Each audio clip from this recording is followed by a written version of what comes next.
Al-Quran ini Injil. Kalian baca Injil juga kagak, bencinya udah duluan. Saya hatam Injil. Penjelasan Ustadz Abdul Somad, Ustadz Kainama, dan Ustadz Aristo berbeda dengan penjelasan Profesor Saiful Karim terkait Injil. Mari kita saksikan video berikut ini. Injil yang dibawa oleh Nabi Isa tidak ada lagi sekarang. Injil itu tidak pernah ada. Injil tidak pernah ada. Ini Injil. Nggak kelihatan. Itu Injil apa, Pak? Ya ini Injil, Al-Quran ini Injil. Kalian baca Injil juga kagak, bencinya udah duluan. Saya hatam Injil. Dan tidak ada yang salah di sana. Yang salah pikiranmu tentang Injil. Karena dari kecil sudah membencinya. Ngomong aja sembarangan. Ketika ditanya waktu pelajaran agama, kitab yang wajib diimani ada berapa? Lancar. 4 katanya. 1 Al-Quran turun sama Nabi Muhammad. 2 Injil turun sama Nabi Isa. Pertanyaan selanjutnya dari saya. Bagaimana kau bisa mengimani? Punya aja enggak. Baca aja tidak. Lucu kan? Memang lucu kalian ini. Bagaimana bisa mengimani? Saya waktu minta dibelikan Injil sama bapak saya juga dipukulin sama bapak saya. Ngapain kan kau minta Injil? Permintaan saya dianggap aneh. Padahal bapak saya ngajarkan pada saya, kitab yang wajib diimani ada 4. Quran saya punya, Injil pengen punya. Kenapa saya tidak boleh? Kan harus diimani. Apa yang salah dengan saya? Malah dipukulin. Ya udah, karena dipukulin ya saya ngumpulin duit, beli sendiri. Diumpetin lagi. Karena nggak boleh kelihatan. Seperti itu kita beragama selama ini tidak terbuka. Terus terang ya, saya pernah benci sama Injil. Tapi kebencian itu bukan karena saya tahu isinya buruk, bukan. Karena saat itu ditanamkan pada diri saya itu membencinya.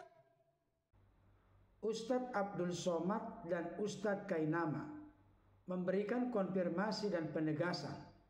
Tidak ada lagi Injil. Atau Injil itu tidak pernah ada. Sedikit berbeda dengan yang disampaikan oleh Aristo. Beliau menyimpulkan bahwa Al-Quranlah Injil. Dari penjelasan ketiga ustadz yang saya hormati ini, saya mau katakan, kalau itu dalam konteks keyakinan, keimanan, kepercayaan mereka, tentu saya tidak perlu mengutak-atik atau mencampuri mengurusi hal itu.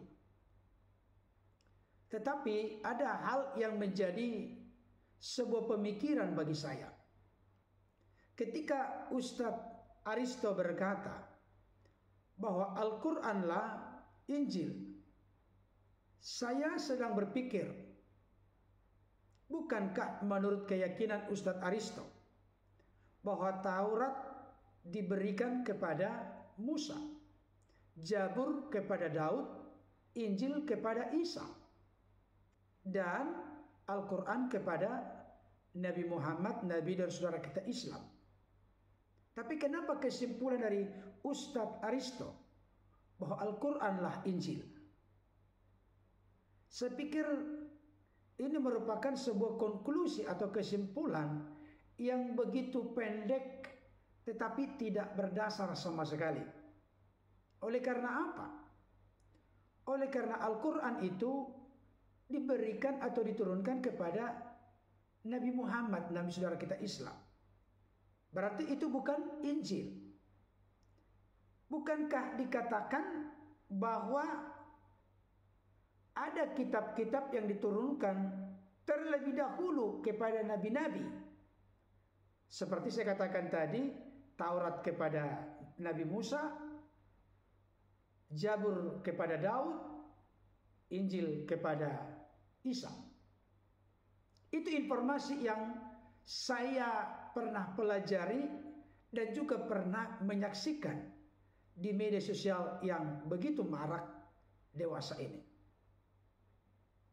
Tetapi yang sangat luar biasa,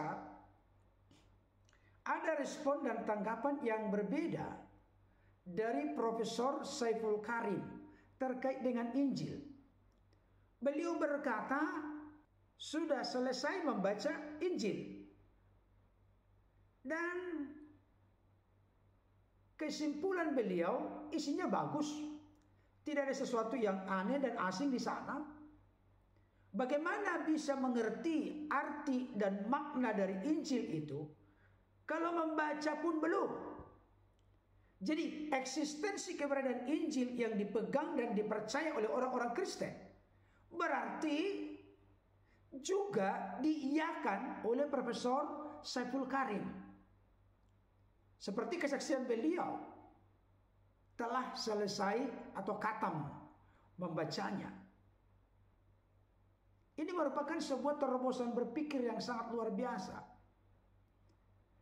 Sekalipun dalam konteks keimanan Kristen, kami orang-orang Kristen tidak pernah meyakini, mempercayai bahwa ada kitab yang diturunkan kepada Nabi Musa, kepada Daud, kepada Isa. Dalam keyakinan kami tidak ada demikian. Sejarah kehidupan bangsa Israel itu akhirnya dituliskan oleh ilham dan penerangan Roh Kudus. Dalam konteks keimanan Kristen secara khusus terkait dengan Yesus Kristus yang kami percaya sebagai Tuhan dan Juru Selamat, tidak pernah Yesus Kristus menerima Injil. Justru malaikat yang memberitakan Injil itu. Ketika malaikat mendatangi para gembala yang ada di padang Efrata, hari ini telah lahir bagimu Juru Selamat, yaitu Kristus Tuhan di kota Daud. Itulah berita Injil secara lengkap dan komplit. Injil itu berbicara tentang Yesus Kristus. Markus 1 ayat 1 menjelaskan demikian. Inilah permulaan Injil tentang Yesus Kristus anak Allah. Jadi bukan Yesus Kristus yang menerima Injil, atau bukan Allah menurunkan Injil kepada Yesus Kristus. Tapi Injil itu adalah evangelion, kabar baik yang berbicara terkait dengan Yesus Kristus anak Allah. Dalam hal apa saja diberitakan dalam Injil terkait dengan Yesus Kristus? Kelahirannya, pelayanannya, kematiannya, kebangkitannya, kenaikannya ke surga. Dan ada masanya Yesus Kristus yang adalah Tuhan dan Juru Selamat akan datang kembali di akhir zaman sebagai hakim yang adil untuk menghakimi orang-orang yang hidup dan mati yang pernah ada dari sejak Adam sampai Yesus Kristus Tuhan Juru Selamat datang pada kali yang kedua. Jadi sekali lagi saya ingin menegaskan kepada kita, Injil dalam perspektif kekristenan bukan dibawa oleh Yesus, tapi justru Injil itu bercerita terkait dengan Yesus dan segala karya serta perbuatannya. Kalau begitu, apakah sekarang ini masih ada Injil? Ya pasti ada. Injil yang dimaksud adalah Injil Matius, Injil Markus, Injil Lukas, Injil Yohanes. Artinya apa? Matius bercerita tentang Yesus, Markus bercerita tentang Yesus, Lukas bercerita tentang Yesus, dan Yohanes bercerita tentang Yesus. Mereka adalah saksi mata yang hidup sejaman dengan Yesus, bahkan hari-harinya bersama dengan Yesus. Ada orang berkata, Markus dan Lukas itu bukan murid Yesus. Benar kalau dalam konteks ke-12 murid. Tetapi jangan lupa, Yesus itu memiliki 70 murid. ada satu buku yang sangat bagus, yaitu Sinaksarion. Di sana jelas tertulis dan tertera bahwa Markus dan Lukas adalah bagian dari 70 murid tersebut. Mereka-mereka sebagai saksi mata yang menyaksikan tentang karya dan perbuatan Yesus di tengah-tengah pelayanannya sampai dalam kematian, kebangkitan, kenaikannya ke sorga. Mereka yang menuliskan kitab-kitab Injil itu. Dan tentu konklusi dan kesimpulan yang bisa kita ambil, kami orang-orang Kristen lebih percaya dengan apa yang dituliskan oleh para saksi mata dengan penerangan dan ilham Roh Kudus. Sebab mereka berinteraksi langsung dengan Yesus, dan Yesuslah yang diberitakan di dalam Injil tersebut.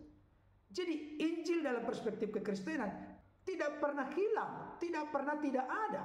Tetapi ada Injil Matius, Injil Markus, Injil Lukas, Injil Yohanes. Dan eksistensi keberadaannya tetap ada, dan itulah yang dipelajari, dibaca, direnungkan, dan dipegang teguh serta dipercaya oleh orang-orang Kristen sampai pada saat ini, bahkan sampai Yesus Kristus datang pada kali yang kedua untuk menjadi hakim yang adil.